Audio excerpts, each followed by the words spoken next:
Boa noite a todas e todos. Estamos iniciando aqui nosso seminário sobre direitos humanos das mulheres. Meu nome é Paula Lopes, sou advogada e coordenadora do Centro de Defesa dos Direitos da Mulher, a ONG CDDM, que está localizada em Maceió, no estado de Alagoas, de mulheres para mulheres. A ONG presta atendimento jurídico, psicológico e assistencial gratuitos para mulheres em situação de vulnerabilidade e também para mulheres vulnerabilizadas pela violência, além de promover diversas atividades culturais de fomento ao empoderamento feminino, como este evento. Este é o primeiro evento online que estamos organizando, e todo o valor arrecadado, lembrando que será revertido em prol da manutenção dos nossos trabalhos. Nós que fazemos a ONG, estamos muito gratas pelo engajamento de vocês e por tantas profissionais importantes na luta pelos direitos das mulheres terem aceitado o nosso convite. Também não podemos deixar de agradecer desde já o apoio da Universidade Federal de Alagoas, da OAB Seccional Alagoas e do CARMIN, que é o Grupo de Pesquisa em Feminismo Jurídico, aqui da universidade, que é encabeçado pela professora Elaine Pimentel. Como vocês sabem, nosso evento terá uma mesa de abertura e 4 mesas seguintes. Cada palestrante terá 20 minutos de fala e mais 10 minutos para responder as perguntas. Importa ressaltar que todas as perguntas deverão ser enviadas no chat. Observem que o botão para abrir o chat fica localizado do lado superior direito da tela. Assim, a mediadora responsável pela mesa irá selecionar 3 perguntas a serem respondidas pela palestrante. É importante que todos os participantes mantenham seu áudio desligado, ou seja, no mudo, para que não haja interferência durante o nosso evento. Além disso, como explicamos via e-mail, para que vocês tenham uma visualização de tela cheia enquanto o palestrante está falando, é importante que vocês cliquem no botão com 3 pontinhos que tem aí embaixo, fica na parte inferior direita da tela. Apertando nesse botão, vocês poderão clicar em Layout e escolher a opção barra lateral ou holofote, e assim vocês terão uma melhor visualização. Quanto à frequência, já explico que no início de cada mesa será disponibilizado no chat o link com um formulário para que cada participante preencha com o seu nome completo, comprovando a sua presença naquela mesa. Para a emissão do certificado, será suficiente a participação em, no mínimo, 2 mesas do evento. Portanto, cada inscrito deverá assinar pelo menos 2 formulários. Ao fim, os certificados serão enviados via e-mail individualmente. É importante que vocês aguardem, esse envio e depois sinalizem que receberam. Bom, como todas nós sabemos, a casa deveria ser o local mais seguro nesses tempos de isolamento social devido à pandemia do Covid-19. Mas não é para todas, nem todos. Dividir o mesmo local durante 24 horas com o mesmo parceiro que te ameaça é motivo de pânico, medo, violência e silêncio para muitas mulheres no nosso país e no mundo. Em muitos países da Europa, como Espanha e França, vemos durante a pandemia que tivemos um aumento de pelo menos 32% da violência contra a mulher. E no Brasil, esses dados também são alarmantes. Vivemos em tempos de clausura, mas não podemos transformá-lo num silenciamento coletivo dessas mulheres. Precisamos de força, coragem e mecanismos para melhorar a nossa rede de enfrentamento de forma ampla, conjunta e nacional. Precisamos, mais do que nunca, construir uma rede nacional de atendimento às mulheres vítimas de violência, nos mesmos moldes dos outros programas de proteção que existem já em nosso país.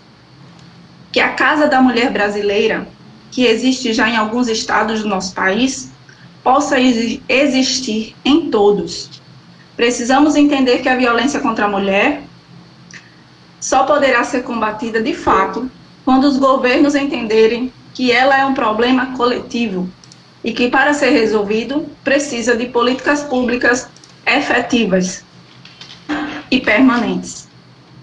Mais do que nunca, precisamos entender que nossos direitos, sobretudo os direitos das mulheres, estão ameaçados por fantasmas sempre presentes, como o machismo e o fascismo, que vem destruindo o nosso país e o mundo. Precisamos pensar na crise sanitária que vivemos e também na crise política e econômica que está chegando, para que, de forma coletiva, encontremos saídas para os nossos direitos. Quero lembrar os escritos de Simone de Beauvoir quando disse: nunca se esqueça que basta uma crise política, econômica ou religiosa para que os direitos das mulheres sejam questionados. Esses direitos não são permanentes. Você terá que manter-se vigilante durante toda a sua vida. E é isso que estamos fazendo, pensando coletivamente em como efetivar e ampliar os direitos humanos das mulheres. Agora, iniciamos nosso evento com a palestra de abertura sobre direitos humanos das mulheres em tempos de pandemia, com, simplesmente, a professora doutora Débora Diniz, que é inclusive nossa conterrânea de Maceió. Débora Diniz é socióloga, mestra e doutora em antropologia pela Universidade de Brasília, professora da UNB e professora visitante da Universidade de Brown.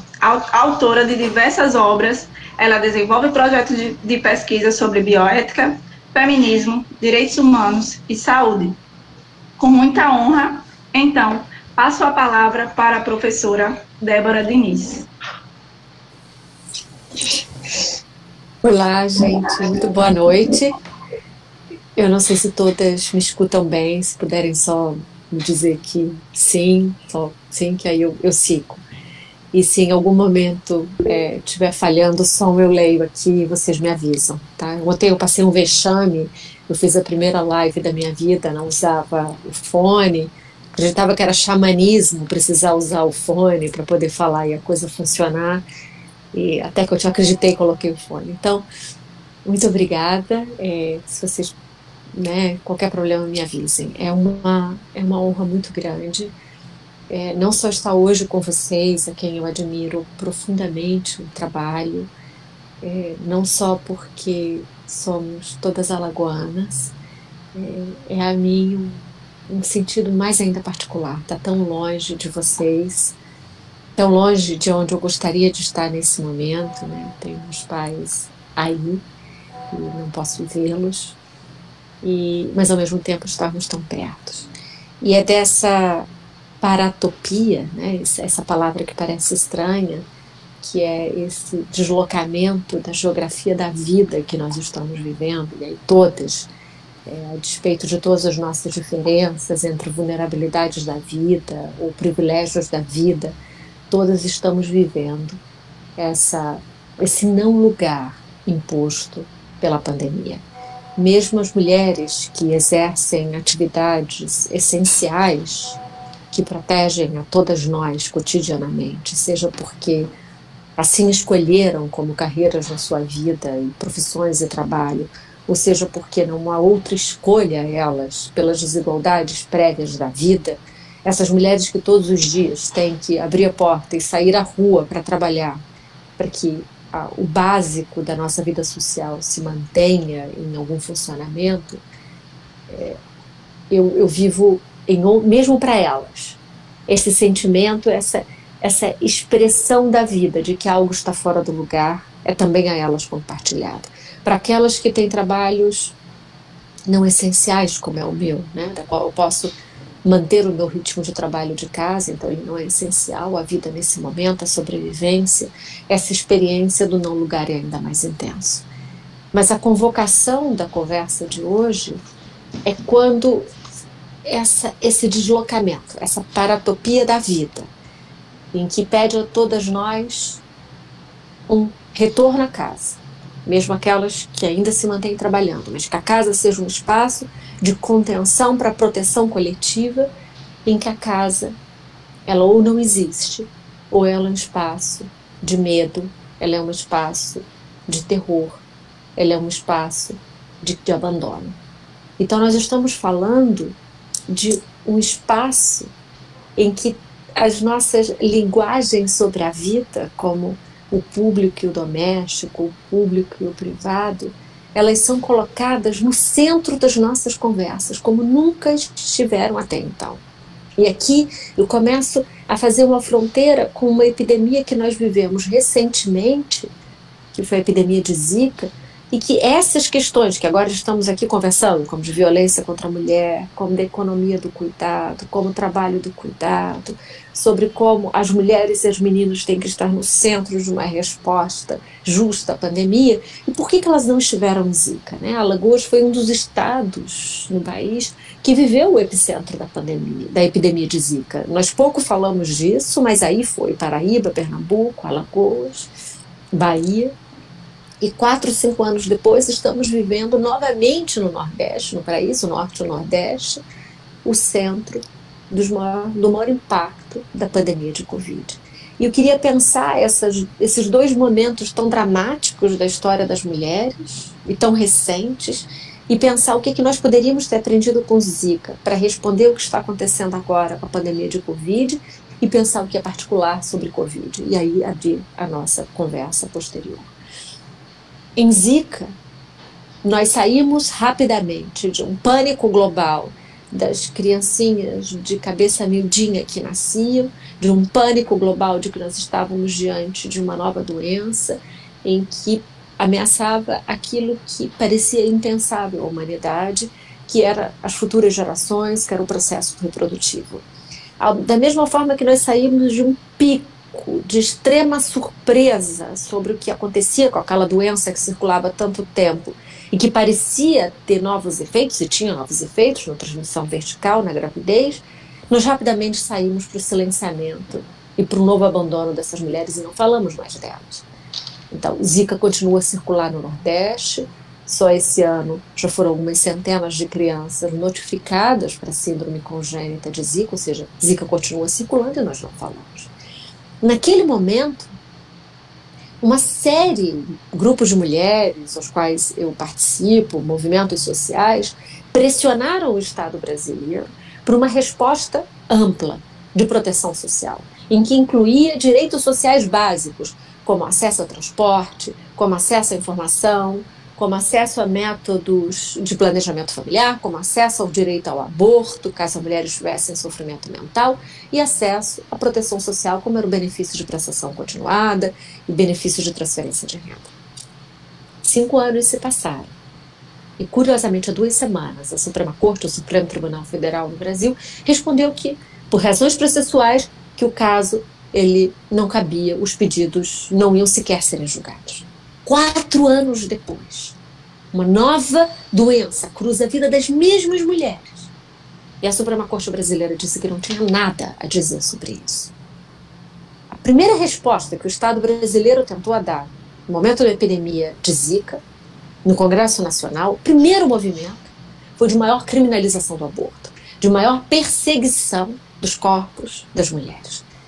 Nós não precisamos aqui abrir o debate sobre aborto, que talvez para alguns de vocês seja uma questão intensa. Eu quero apenas mostrar, se conseguem me seguir, que nós não precisamos solucionar a questão do aborto para entender que há algo de errado quando nós temos uma epidemia de saúde pública e o fanatismo do Estado é para prender e perseguir ainda mais mulheres.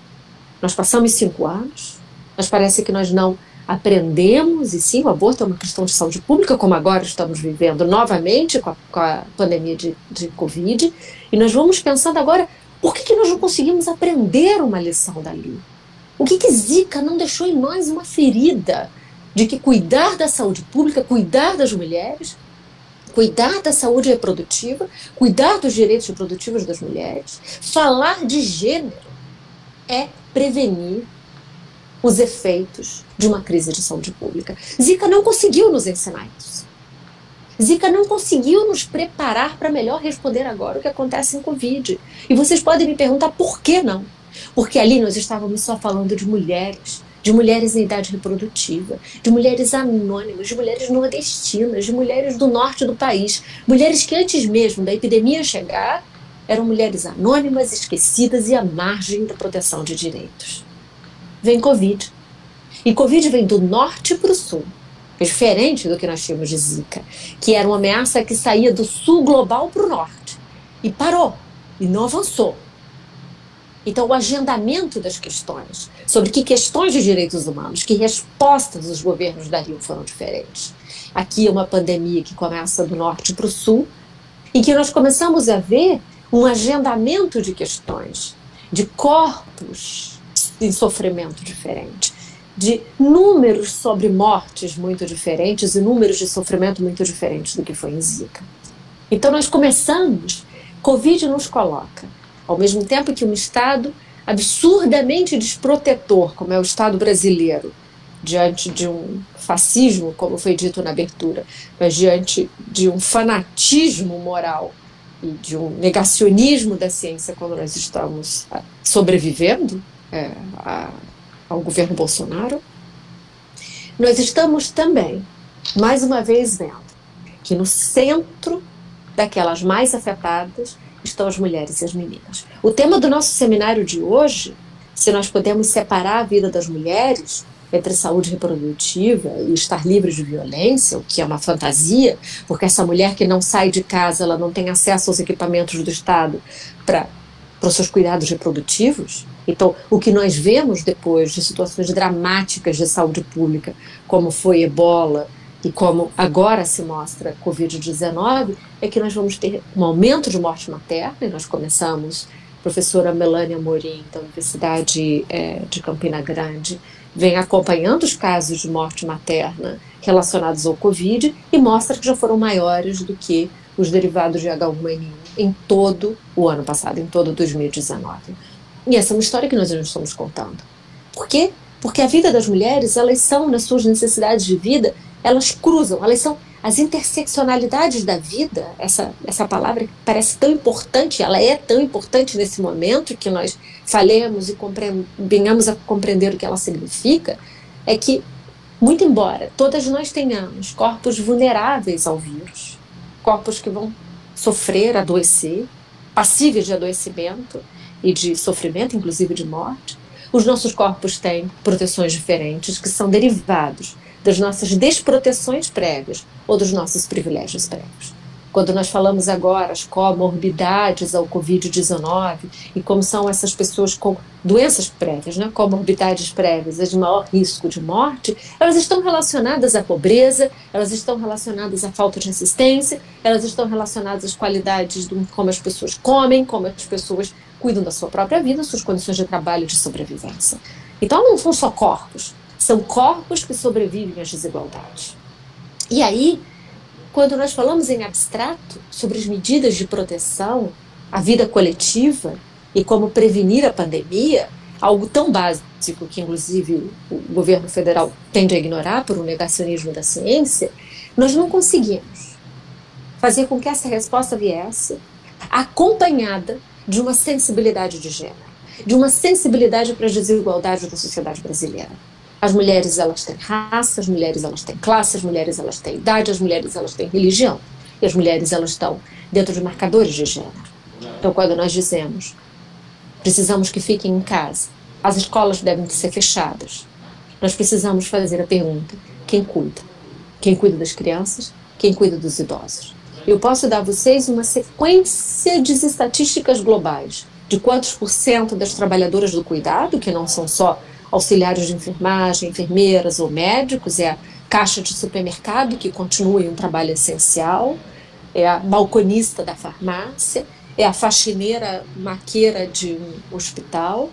Eles são todos em trabalhos essenciais. São as cuidadoras que ainda se mantêm em asilos de idosos, ou mesmo em uma ordem doméstica estendida, para que as mulheres que continuam trabalhando nas classes trabalhadoras e classes populares, nas classes mais pobres, continuem trabalhando, elas precisavam da sua rede de cuidado, funcionando para o cuidado das suas crianças. Com a separação das avós, com o fechamento das escolas, a pergunta é quem cuida das crianças, das mulheres que cuidam, para que as elites possam se manter em confinamento. Essa é a pergunta que hoje começa a circular, como não circulou em Zika. Nós não fomos capazes, 5 anos atrás em Zika, porque confinou como a questão das mulheres, mulheres em idade reprodutiva e mulheres pobres, simples, a fazer uma circulação de um vocabulário comum sobre a interdependência e sobre o cuidado como condições de possibilidade para a sobrevivência. Para a sobrevivência do humano, para a sobrevivência coletiva. Algo se rompeu com o Covid, que essa ferida se abriu e nós passamos a fazer essa pergunta. A situação de violência contra as mulheres, que nós tivemos um registro de quase 50% de crescimento de feminicídio no estado de São Paulo durante o período de confinamento, nos obriga a fazer a pergunta correta. Ao contrário do que noticiaram os jornais, que dizem que foi o aumento do consumo de álcool, ou o confinamento à casa, ou o desemprego, que fizeram com que homens matassem mulheres, e essa é uma pergunta errada, e o nosso dever é refazer as perguntas, é dizer que linguagem já estava disponível a esses homens, para que diante de uma situação dramática de saúde pública e de devastação econômica, a linguagem de poder a eles disponível fosse matar as mulheres. E essa linguagem se chama o patriarcado. O patriarcado, entre nós, ele é um patriarcado racista, ele é um patriarcado colonial, ele é um patriarcado marcado pelos privilégios das elites, das quais eu e certamente muitos de vocês hoje fazem parte desses privilégios. E o que nós temos que fazer com essa ferida que arde, ao reconhecermos os nossos privilégios da vida, e aqui é onde eu começo a me aproximar para encerrar essa minha provocação inicial da nossa conversa, é se há um desamparo intenso em vivermos essa paratopia, em vivermos essa desincronia da vida, né? Inclusive, não se sabe muito bem quais são os dias da semana, as horas do dia elas são pautadas por coisas repetitivas que fazemos na vida. Se nós passamos a olhar o mundo a partir da tela do que nós podemos nos conectar ou da janela das nossas casas, mas nós também passamos a ter uma ferida que todos os dias parece que abre mais. Quer dizer, o que nós fazemos com essa melancolia de uma perda cotidiana que estamos vivendo, de tantas pessoas morrendo, de estarmos como um dos países do mundo que talvez venha a chegar ao país que mais perdas venha a ter, e viver esse luto, viver essa melancolia da perda com tanta intensidade, nos provoca um sentimento compartilhado de desamparo. O desamparo, ele não é apenas falta de proteção, ele é mais do que o abandono. Ele é também uma possibilidade criativa de respostas que nós não faríamos se não estivéssemos vivendo esse abandono da existência. Então o desamparo ele pode ser esse momento estranho da existência, esse estranhamento sobre o que era normal, mas nunca poderia ter recebido o nome de normal. Então eu convido vocês a rejeitarem essa expressão, o novo normal depois da pandemia. Não!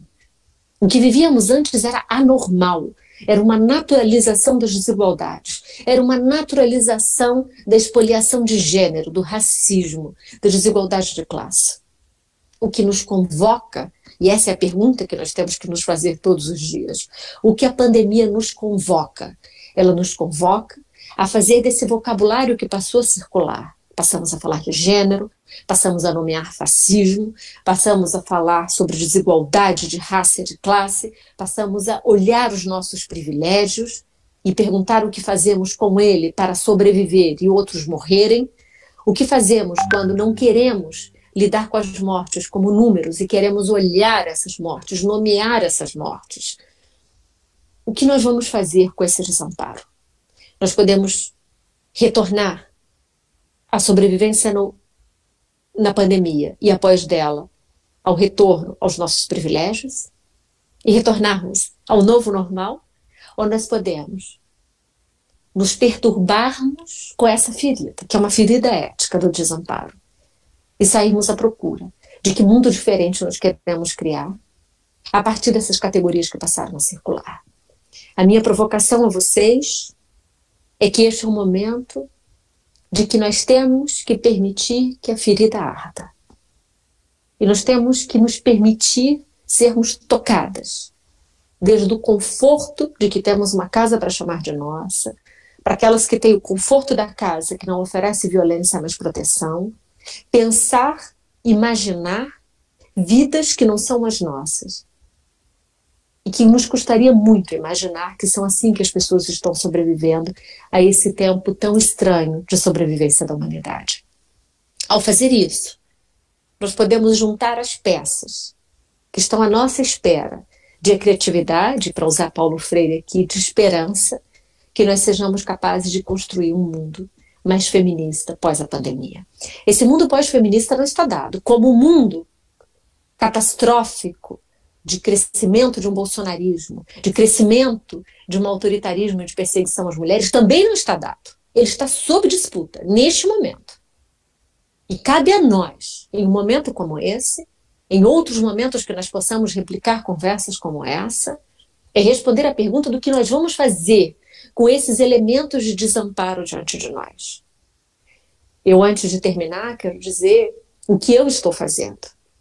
Logo quando os primeiros casos de morte de Covid chegaram ao Brasil, e era evidente o impacto nas mulheres e nas meninas, não só por tudo que eu havia acompanhado com Zika, mas por toda a sensibilidade de gênero, junto com um artista plástico, Ramon Navarro, nós criamos uma conta no Instagram, que eu chamo Um Álbum, e eu convidaria todas vocês a irem lá e nos acompanhar, que é uma comunidade de viver o desamparo, de construir o trabalho de luto, que se chama Relicário. Se alguém puder escrever e me ajudar, se chama reliquia.rum. Não é por nenhum exibicionismo, não tinha relicário em português, nós tivemos que pôr em latim. Reliquia.rum. Nós começamos todos os dias escavando notícias de jornal, mas de jornal da comunidade. Em Alagoas seria um jornal de... Me diga aí o nome da cidade, para não ofender ninguém. Lá de... Sei lá, gente, me ajuda aí. Porto Calvo, da Ilha da Croa, de Arapiraca, me ajuda em outras cidades, Coité do Noia. Coité do Noia, isso. A gente pode dar todos os nomes de cidades aqui, tentando buscar os jornaizinhos Rio Largo, tentando buscar de todos esses jornaizinhos desses lugares pessoas que jamais teriam luto público. E essas pessoas eram noticiadas pelo número, a primeira de Rio Largo que morreu, a segunda de Coité do Norte que morreu. E abria o prontuário e dava as doenças prévias. E Ramon e eu passamos a olhar isso e dizer, tem alguma coisa errada aqui. Essas pessoas tinham amores, elas tiveram saudades, elas tinham filhos, elas eram mães, elas eram filhas. Então, nós passamos a imaginar essas pessoas. Mas vivendo essa paratopia e essa anacronia da nossa história, que nós não temos história, nós fomos para imagens, fotografias da virada do século XIX e XX, e buscamos esse imaginário de representação de mulheres da época, na sua diversidade, que era muito pequena, né, porque eram só as elites que eram fotografadas, e nós aí fazemos colagens e contamos 3 linhas da história dessa mulher, que nós conseguimos recuperar. A história é verdadeira e a representação é um pedido, um convite à imaginação para se aproximar desse luto. Relicário vem crescendo todos os dias. Ontem, uma artista que também já está ali no Instagram fez projeções na cidade. Se alguém também puder botar o nome dela e me ajudar, com frases do Instagram, eu sugiro muito que sigam ela, porque é a arte convidando a arte como uma forma de nos unirmos, né? Uma comunidade que aqui, esse conjunto de juristas, conjunto de mulheres que estão aqui conversando, não se aproximariam. E ela faz projeções nas cidades de frases dessas mulheres. É lindo isso, Ana Teixeira, é lindo o trabalho dela. Eu também ia pedir, por favor, um conjunto de músicos, que se puderem botar aqui também, pegou frases do Relicário e fez uma música em que ela começa cantando "E daí?", né, que foi a frase sarcástica e perversa do presidente sobre as mortes. E é uma música de doer o coração, mas ela é isso, ela está provocando o nosso desamparo. Então, eu queria convidar vocês a irem ao Relicário e a um segundo álbum. Eu hoje não estou no Brasil, eu não posso estar aí, como eu disse que gostaria de estar, e faço um trabalho acompanhando 44 países da América Latina e Caribe. E E eu descobri que Alagoas está em todos os lados, né? Está na Colômbia, está em Belize, tá na Bolívia. As histórias das mulheres estavam ali. Então, junto com a artista plástica Valentina Frais e com uma cientista política chamada Gisele Carino, uma argentina, uma venezuelana e eu, nós criamos um outro álbum que se chama Women in Times, Mulheres em Tempos. Eu sugiro muito que vocês vão ali, se puderem, se acharem que valem a pena, em que todos os dias tem uma ilustração em que conta uma história da América Latina, de mulheres que, se no relicário foram mulheres que morreram, Women in Times, mulheres em tempos, são mulheres resistindo. São mulheres numa resiliência criativa. Elas estão dizendo como é que elas estão sobrevivendo e como é que elas estão nos inspirando para criar esse mundo pós-pandemia. Muito obrigada a vocês, gente. Muito obrigada por terem me convidado e por eu falar tanto tempo aqui.